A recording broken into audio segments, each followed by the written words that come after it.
Hello everyone, welcome to the first video blog of the Word for Word Bible comic. Basically I'm going to just go through one page talking about the images there and the information that kind of informed the images. Obviously you're looking at the cover here, this is for the book of Judges, and we're just going to go through and have a look at the parts which are involved. Now, this is the first part. This is like the cover page inside the book, but it also uses the first line from Judges 1:1, and it says obviously Judges, but it also says after the death of Joshua. Now the reason I've done it like this is because some commentaries have said that they think that maybe after the death of Joshua is kind of like the title of the book, and that the events that are right at the very beginning of the book are possibly even within the lifetime of Joshua. But it's not 100% certain, so like I've done it in a kind of ambiguous way. It is featuring as the subtitle for the book, and it therefore is there, but we're going to the next bit. As the first comic page, it starts with the next verse, which is the children of Israel asked Yahweh, and we've got a picture there of them, lots of them here at the Tabernacle, and we've got 12 people here representing the other tribes, and bronze altar, the laver, tabernacle, with all the specifications from Exodus 25 to 27, 35 to 40, where it's described in detail. Now got all the elements there, and there's some little bits which I'm going to polish up before I finish. All these parts of the fence are supposed to be square, so I need to make them all square where they're not down here. And this time the tabernacle is in Bethel, which we find out from Judges 20.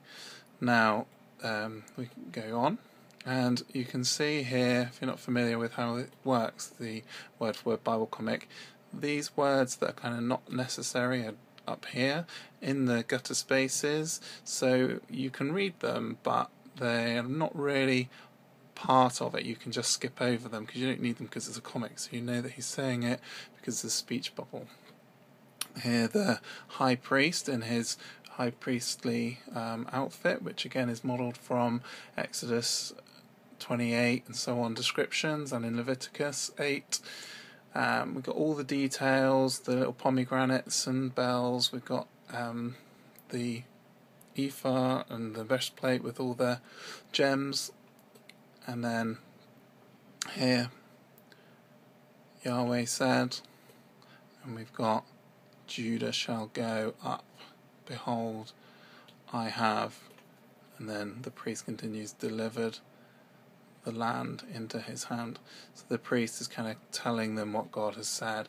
In the gem you can see it's got the letters for Judah, but they're not the kind of Hebrew letters that you might be expecting to see, and that's because those Hebrew letters we have sort of today are modern Hebrew, and back then it was called Paleo Hebrew.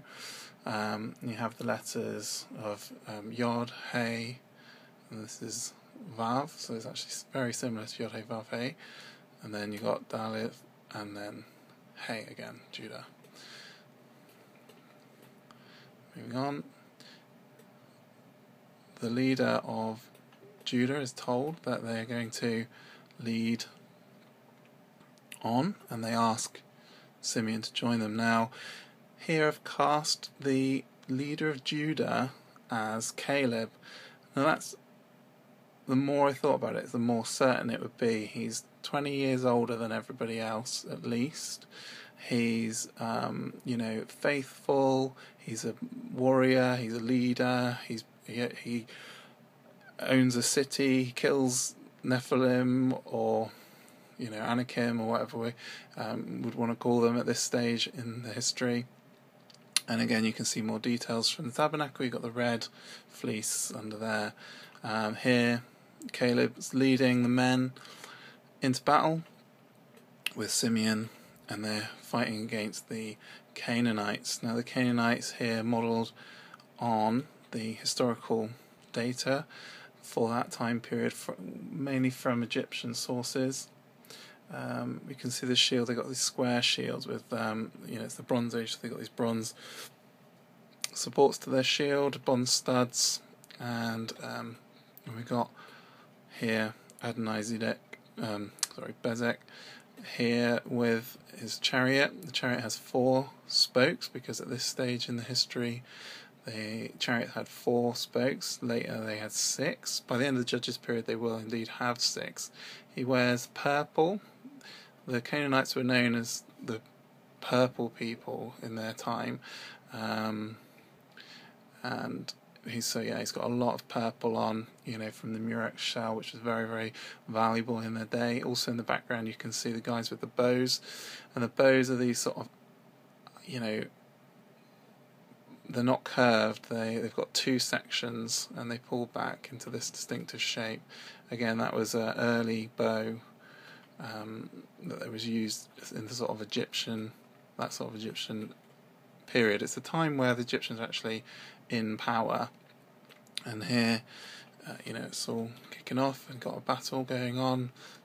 His dude's getting killed,